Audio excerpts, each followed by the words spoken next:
Hi everyone, welcome to this meeting organised by the Nottingham branch of the Revolutionary Communist Group, Afghanistan Imperialism, Rivalry, Crisis. We'll be having two introductions this evening. The first given by Matt, which will detail the historical context of British imperialist intervention in Afghanistan and the development of political forces there. Tom will give the second introduction on the present crisis and recent developments in Afghanistan. And crucially, we'll open up questions about what this means for us as anti-imperialists here in Britain. Following that, we'll open up space for political discussion around the points raised in the introductions and for people's reflections on what this means for our political work here. Before we begin the introductions, if people want to start reflecting on why it is they wanted to come to this meeting this evening and what they wanted to get out of it, then we can use this as a good starting point for the discussion later. But with that, I'll hand over Matt to give the first introduction on historical context in Afghanistan. Cool, thank you very much, Comrade Despine. So let me see if I can share some slides. Oh, dear me. Can people see that? Yeah, okay, cool. Cool, okay, yeah. So we called this meeting today to discuss the events around the withdrawal of foreign, particularly US and British forces from Afghanistan and the collapse of their client Afghan state in the face of Taliban advances. To better understand the current issues, I'll talk about the revolutionary history of Afghanistan and yeah, as mentioned, Tom will talk a bit more about the more recent period and the tasks facing us here in Britain. So Afghanistan is right in the middle of Central Asia, so sort of going clockwise here, it's bordering China, Pakistan, Iran, and you know, what at the time were parts of the Soviet Union, but at the moment are the former Soviet republics, Turkmenistan, Uzbekistan, and Tajikistan. Throughout the 19th century, Afghanistan was a target in the so-called Great Game, the competition between the British and the Russian empires. The British tried several times to colonize Afghanistan. And of course, at the time, all of Pakistan and India was part of the British Empire. The Brits were defeated in the First Anglo-Afghan War, which was 1839 to 1842. The Brits won the Second Anglo-Afghan War, which was 1878 to 1880, and from that war they seized control of Afghanistan's foreign relations, so it became a sort of semi-colony, and they imposed, I'm not sure if you can see my cursor, but from the Second Afghan War they imposed the Durand Line, which is the whole border between Afghanistan and Pakistan, which partitioned Pashtun areas and yeah, you know, it is a totally artificial colonial imposition. The British were defeated again in the Third Anglo-Afghan War, which was in 1919, when Afghanistan won its independence. Throughout the 20th century, there was a continual struggle in Afghanistan between what I'm calling modernizing factions and more conservative factions, and I'll talk a bit about how this played out from the late 1960s onwards. During the 1960s, there were a huge amount of worker and peasant and student struggles going on. And particularly out of the workers and student movements, the People's Democratic Party of Afghanistan was founded. So I'm going to refer to that as the PDPA, but that's the People's Democratic Party of Afghanistan. So when I say PDPA, they're who I'm talking about. And that party is, the PDPA is founded in 1965 by two guys called Nur Mohammed Taraki and Babrak Kamal. So Taraki was a teacher and he led the Khalq, which means people faction. Sorry, just as a little note, I'm a monoglot English speaker, so if you think I'm pronouncing anything wrong, you're probably right. Please let me know after we're done with the intros. And yeah, Taraki is the leader of the Khalq faction, which means people, and Kamal was a student leader, Kamal was a student leader, and he led the so-called Parcham, which means flag, faction. The party was active in the global movement in 1968, and they were, very involved in struggles for workers' rights, increased pay, and for student-led reform of curriculums. The student movement was so big and intimidating to the authorities in 1968 that Kabul University was closed for the whole year in an effort to shut it down. In this period, political parties, so particularly the PDPA for our purposes, were effectively illegal. So they were forced to organize underground, particularly in the army. Many officers received training in the Soviet Union, where they, of course, came into contact with socialist, communist, Marxist ideas. And at the same time, there were other students who were going to places like Egypt, and they were getting, in contact with more sort of Islamist reactionary views there. So I'm going to go to the next slide if I can like this. There we go. So in 1970, so I'm moving slowly forward in time. So in 1970, the economy was dominated by landlords. So half of the whole country belongs to 5% of the population. Most of the rural women are treated little better than chattel, with the custom of bride price, and only 4% of women are literate in the whole country. It's not, it's better for men, but only 10% of men are literate. So it's a very, very low level of education, very poor place. But the women of Afghanistan were not taking this lying down. In 1970, the Democratic Organization of Afghan Women is founded, which was founded by Anahita Ratebzad.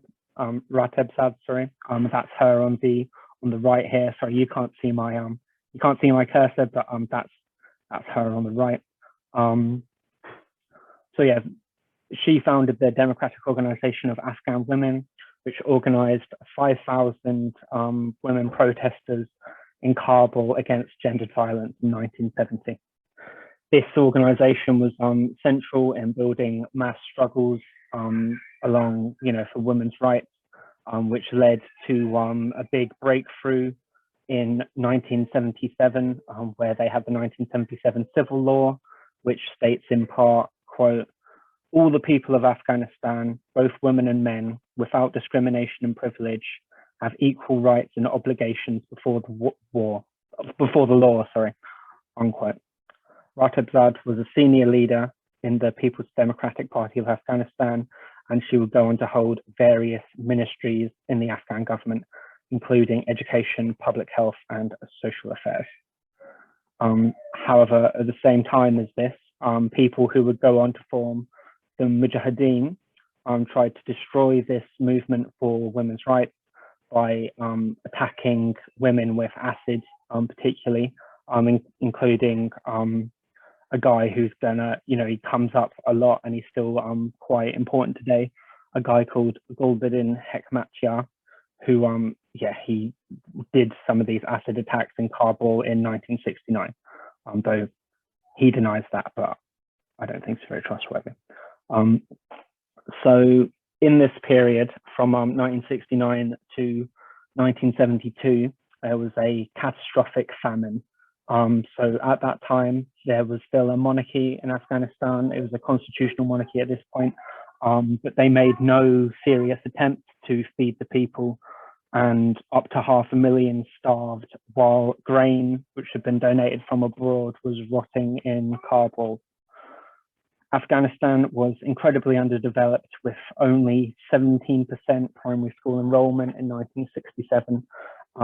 And if, to give you an idea of how people are living, only 5% of the population is employed in industry, mining, and energy by 1972. So it's almost entirely rural agricultural population. Following the famine, which was very discrediting for the monarchy, Parcham, which is one of these the two main factions in the People's Democratic Party of Afghanistan. They're supporting a coup by a guy called Daud Khan against the king, Zahir Shah, in 1973. So that's, shortly after the famine.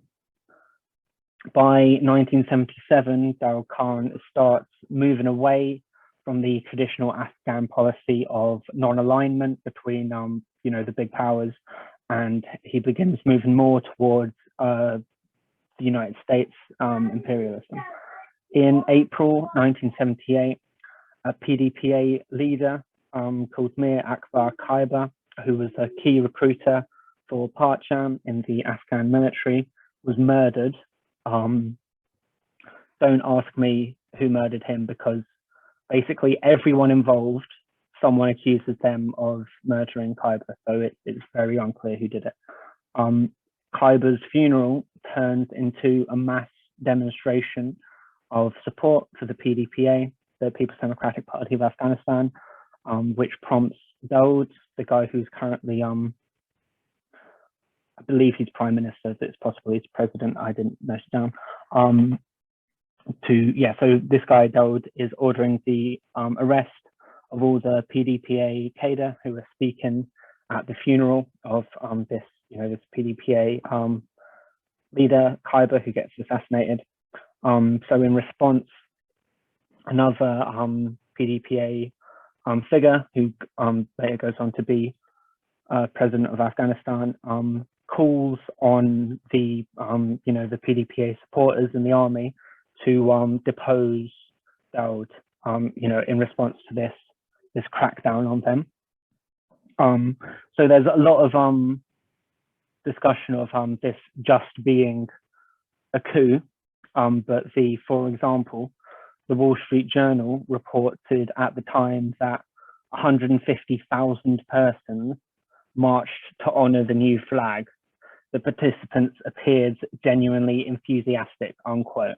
So, 150,000 persons marching in a single city does not just sound like a little clandestine coup to me. And that is what we call the Sour Revolution. This is in 1978. Sour just means April.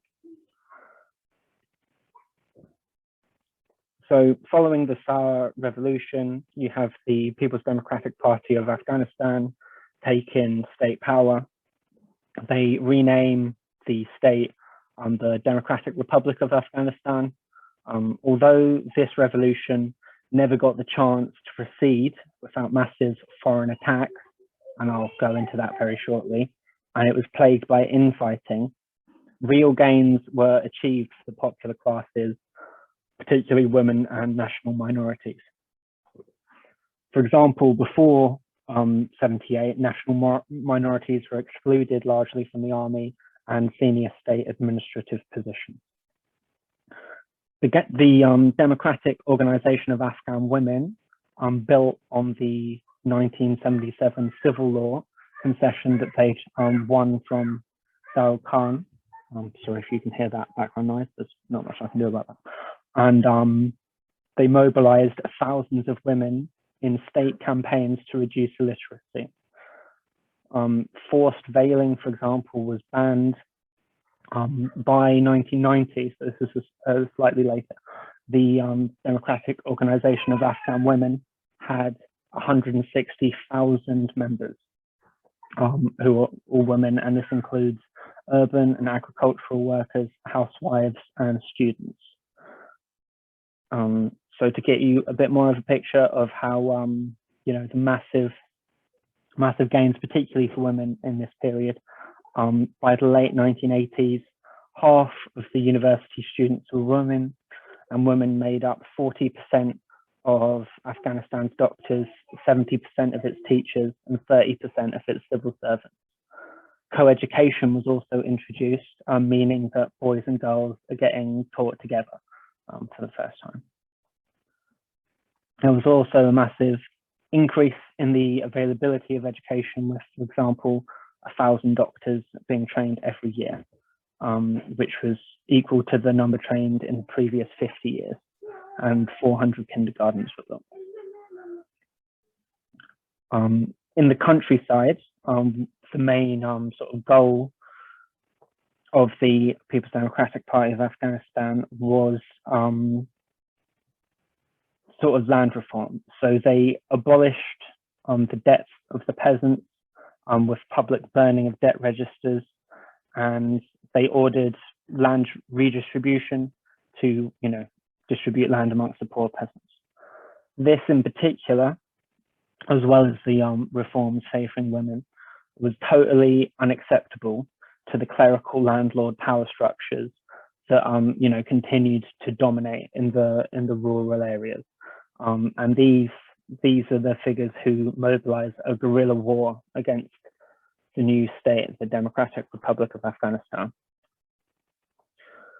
In August 1979, the US Embassy in Kabul reported that quote, the United States' larger interest would be served by the demise of the PDPA government, despite whatever setbacks this might mean for future social and economic reforms in Afghanistan, end quote. The previous month, so this is July 1979, the CIA initiated Operation Cyclone, certainly one of the biggest covert operations ever. The anti-PDPA guerrillas, the Mujahideen, as we call them now, are given over $10 billion in arms throughout the war from US, British, and Saudi sources. CIA, MI6, and the SAS train 100,000 fighters in Pakistan, including Osama bin Laden and Jalaluddin Haqqani. A Pakistani general, Nasirullah Babar, claimed that the US was sponsoring Afghan Islamists as early as 1973. Most things you read seem to say it starts at Cyclone, but yeah, it's possible it's as early as 73. So there was a counter-revolutionary base in the rural areas who were totally opposed to land reform, and the United States, Britain, and Saudi Arabia used this base to destroy the Democratic Republic of Afghanistan. So their primary target all along was the Soviet Union, I think it's fair to say. The legacy of British colonialism was very important, as the border with Pakistan was totally porous, and this has been very important in all the wars since. Basically, it's used to transport weapons and fighters and drugs. Pakistani military trucks would deliver weapons into Afghanistan and take drugs out for export. And MI6 mobilized their assets in the Pakistani military to aid the counter-revolutionaries. The Democratic Republic of Afghanistan requested Soviet military support 14 times throughout, this increasing guerrilla campaign until it is granted. And the Red Army enters Afghanistan on 24th of December, 1979. So that's 5 months after Operation Cyclone begins, with the, the covert funding and arming of Mujahideen by the United States. The Soviet Union were left in an unenviable position. So either they could allow Afghan and foreign reactionaries to destroy a friendly, progressive government of a neighboring country, or they could attempt to protect that government militarily, which is what they ended up attempting to do. The war that follows is extremely brutal, with 2 million Afghans killed by 1992 and millions more fleeing the country. In the late 1980s, Osama bin Laden, who is part of these Mujahid networks, organizes international networks of Islamist fighters, in his case mainly from rich Arab families, and they would later turn into Al-Qaeda in their fight against the Soviet Union. The British Thatcher government also patronized the Mujahideen. In 1981, Thatcher visited Pakistan and told the Mujahideen, quote, "The hearts of the free world are with you," unquote, and pledged £2 million in, quote, humanitarian aid, unquote. She also hosts Hekmatyar, so our acquaintance from the 1969 Kabul acid attacks. He makes an appearance in Downing Street in 1986. So presumably he was also a beneficiary of British aid. The full extent of British support for the Mujahideen is still being covered up, and the Cabinet Office are withholding relevant documents to this day, according to Declassified UK. West Germany, France, and China are all also involved in supporting anti-PDPA forces. So I'm moving forward a bit in time again. So with the coming,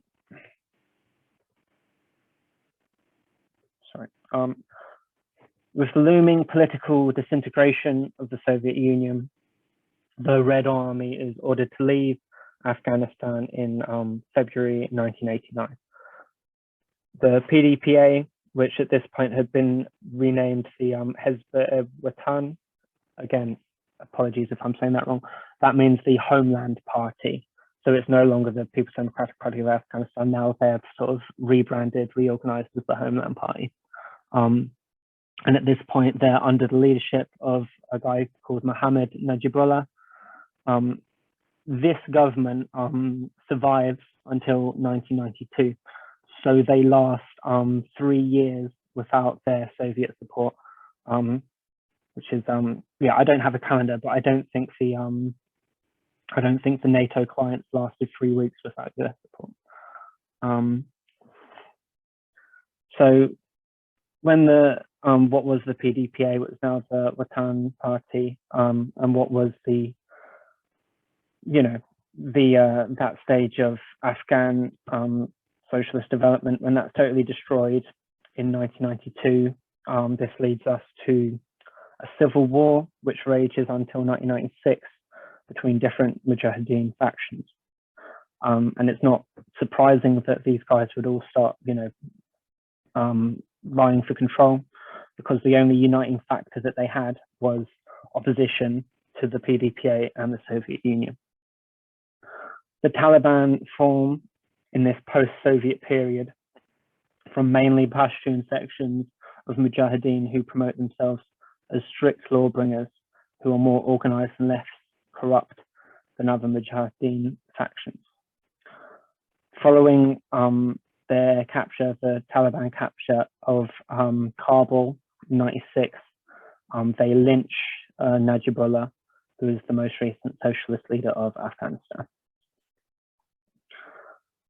So yes, I'm going to move to rounding up here.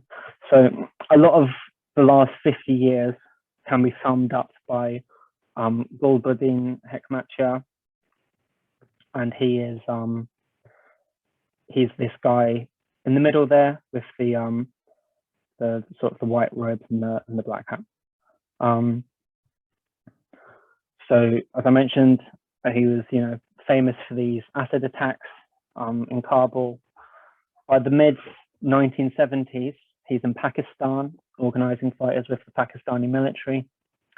In the 1980s, he is the largest recipient of Saudi and US gold out of all of the Mujahideen leaders. And in 1986, he's Thatcher's guest in London. Briefly, after the defeat of what had been the Democratic Republic of Afghanistan, his forces seize Kabul and indiscriminately shell the city. After 2001, his forces fight against the occupying troops until in 2016, he reaches an accord with the NATO client state. And this is a picture from there. So you can see how well he's getting on with these presidents of, you know, total corruption. There's not much other way of putting it. So yeah, I'll just round up now before handing over to Tom. So Afghanistan clearly shows the brutality of the imperialist system. A country with British-drawn borders that has endured more than 4 decades of war, leaving it one of the most impoverished places in the world. The proclaimed goals of the imperialists around providing education for women were never closer to being achieved than when Afghanistan was led by the People's Democratic Party of Afghanistan, which the US, the Brits and their allies did everything in their power to destroy. For us in Britain, the British state carried out large, often secret operations to try and reinsert control of a region that it has struggled to dominate for nearly 200 years. And as the US ambassador, who I quoted earlier, said, they were trying to get rid of the PDPA, quote, despite whatever setbacks this might mean for future social and economic reforms in Afghanistan, unquote. With that, I will pass over to Comrade Tom. Thanks. Okay, thanks very much, Matt. That was really useful. So thank you for giving me the opportunity to speak tonight. A lot of what I'm going to say in my talk before we open up for questions and discussion is drawn from an article by Will Harney in the current issue of our newspaper, Fight Racism, Fight Imperialism. And that article goes into more detail on some points than I'm going to have time to go into fully in the talk. So I'd encourage everyone tonight to subscribe to the paper if you don't already have a subscription. I'm sure someone will post a link for how you can do that in the chat. So I first became politically active in the autumn of 2001 in the immediate aftermath of the terrorist attacks on the World Trade Center and the Pentagon. The governments of Britain and the United States seized on those attacks as an excuse to begin a series of imperialist wars, which they'd been planning for a long time before that. Understanding the nature of those wars is really important, I would argue, for understanding the current situation in Afghanistan. That British-US war drive was driven by these countries' relative decline as imperialist powers. Both countries facing slow productivity growth, a falling share of global exports, and a long-term decline in their profitability. The invasion of Afghanistan was part of an attempt to overcome this economic weakness by using the overwhelming military power of the United States, backed up by Britain, to achieve global dominance, seizing a strategically important and resource-rich area to help them see off growing rivalries from Japan, China, and the EU, led by Germany and France. Britain was the first country to join the coalition together with the United States and was second only to the US in the number of troops that they committed. Those wars since 2001 have led to the deaths of millions of people, including an estimated 241,000 people just in Afghanistan, although the occupying forces have never bothered to count the civilian dead, so it's difficult to know for certain. These wars have also displaced millions more people from their home, 2 million people displaced just in Afghanistan, and have destabilized large parts of the world, and have kept millions of people trapped in poverty and repressed by governments of extreme reaction. The British state has also taken steps over the last 2 decades to attack and criminalize those fleeing the wars that it's created, including deporting more than 15,000 Afghan refugees over a period between 2008 and 2020. In recent weeks, Western media have been allowed for the first time to go into the notorious detention facility at Bagram Air Base in Afghanistan, which operated for years as one of many covert torture sites run by the United States as a central part of managing the occupation and terrorizing any resistance. And they did this with the active collusion of the British state. Just to give some indication of the level of barbarity at Bagram, this is taken from the current issue of our newspaper. At Bagram, stress positions and sleep deprivation were used as standard. Waterboarding, electric shocks, sexual threats, humiliation and violence, gagging, cigarette burns, exposure to extremes of temperature and other sadistic practices were commonly used to soften prisoners up, or just because the guards were bored. One prisoner was made to pick bottle caps out of a mixture of excrement and water. Another to roll on the floor, kissing the boots of his tormentors. Several prisoners are known to have been murdered, their legs shredded to a pulp by repeated beatings while shackled to the ceiling. These human rights abuses were carried out with the active collusion of Britain's then Labour government. Dozens of British citizens or residents have testified to being tortured by foreign intelligence agencies with the knowledge, complicity, and in some cases presence of British intelligence officers. In 2005, Prime Minister Tony Blair declared the rules of the game have changed. A secret new official policy was drawn up, which, in contravention of all international and domestic prohibitions, told members of the British security services that if detainees are not within our custody or control, the law does not require you to intervene to prevent torture, even if those members of the security services are present. This policy was signed off by Labour war criminals Prime Minister Tony Blair and Foreign Secretary Jack Straw. That kind of terror is not an accident or a one-off. It is integral to the system of imperialism, which will stop at nothing to maintain the flow of profits. Now, there's nothing remotely progressive in the Taliban, who declared themselves a caretaker government of a new Islamic Emirate of Afghanistan on 7th of September. Among the 33 ministers in this government, there is not a single woman, and the government has very limited representation from Afghanistan's ethnic minorities. Women's sports have already been banned by the Taliban. Although universities have so far remained open to women, they are now to be segregated by gender, and so far no plans have been announced for young women and girls to be allowed to go back to secondary schools. Unauthorised protests were banned on the 9th of September, following large women-led demonstrations. Further protests followed on the 19th of September in response to the closure of the Women's Ministry and its replacement by the Ministry for the Promotion of Virtue and the Prevention of Vice. As Matt has explained, this oppressive regime has its roots in imperialism's earlier intervention in Afghanistan in the 1970s and 1980s, when CIA, MI6 and SAS provided elements of the old feudal ruling class with arms, training and funding, channeled through Pakistan to encourage a religious war on communism that would topple the progressive PDPA government. The withdrawal of the US, Britain and their allies from Afghanistan this year marks a significant defeat in their attempts at global domination.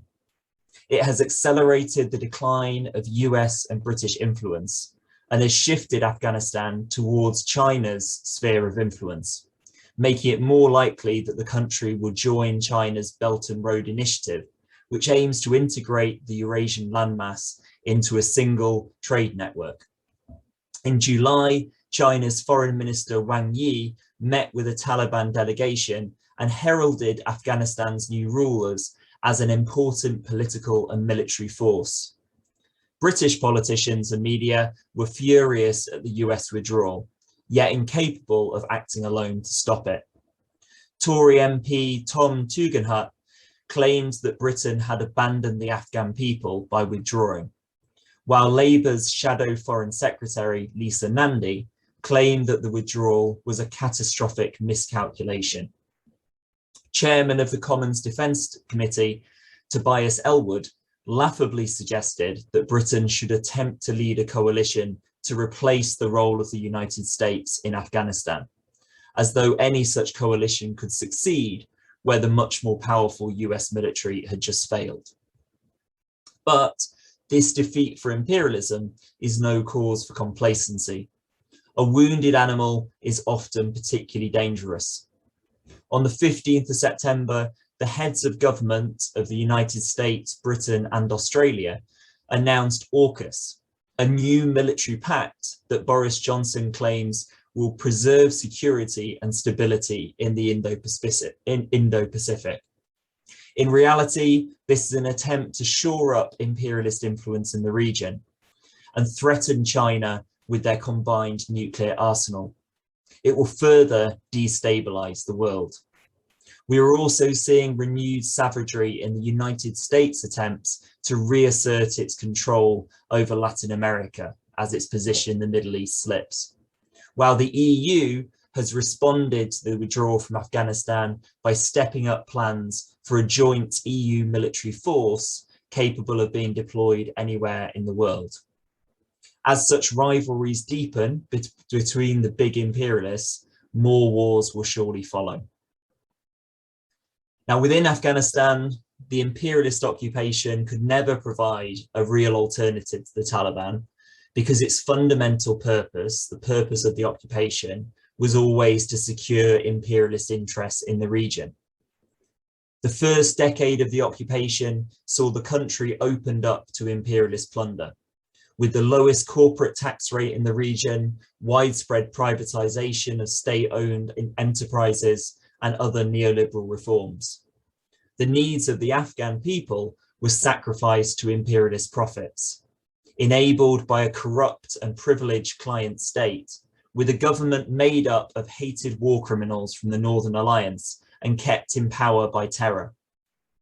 By the end of the occupation, Afghanistan has become more dependent than ever on imports and foreign aid. 14 million people, 35% of the population, are facing food insecurity, and half of its children under 5 are malnourished. Little wonder then that members of the Afghan security forces have deserted during the occupation almost as quickly as they could be trained, that there was a steady stream of recruits to the Taliban because they were seen to be resisting the occupation, or that the puppet state collapsed the moment that the imperialist armies withdrew. Now Afghanistan faces further instability. The Taliban has an army of mostly young, disenfranchised fighters who is under pressure to deliver the kind of Puritan utopia that they've been promised, while at the same time facing huge financial pressures to gain international acceptance and investment under threat of famine. If the Taliban government fails in maintaining people's allegiance, then it risks its fighters defecting to the equally reactionary ISIL-KP and further destabilization of the country. The crisis facing the people of Afghanistan can only be solved by the people of Afghanistan, who, as we've seen from Matt's discussion of the history, are quite capable of developing their own revolutionary and progressive movements.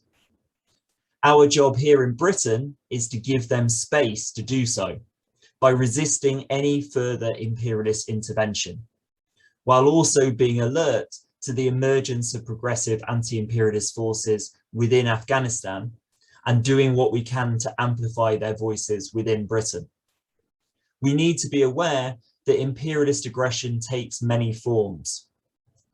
$7 billion of Afghanistan's foreign currency right now has been seized by the US Federal Reserve. These are badly needed to pay for imports on which Afghanistan relies. In late September, the EU passed a resolution calling for new sanctions on Afghanistan, at the same time as calling for new sanctions on Cuba, Lebanon, and the UAE. The United Nations has predicted that if the Western sanctions currently imposed in Afghanistan continue, all basic services in the country will collapse. And by the end of next year, 97% of the population will be in poverty. So we must demand an immediate end to those sanctions and oppose all arguments for renewed imperialist military intervention. In doing this, we need to recognise that the political context here in Britain is very different to when the occupation began in 2001. Britain's imperialist ruling class has been militarily defeated in Afghanistan, but the ruling class has gained considerable ground over the course of the occupation in winning the acceptance of the British population for a policy of continual war. Back in 2001, the government's justifications for invading Afghanistan, supposedly to tackle terrorism and save Afghan women, were widely disputed and disbelieved. There were massive anti-war demonstrations before and after the invasion, often including a strong anti-imperialist current.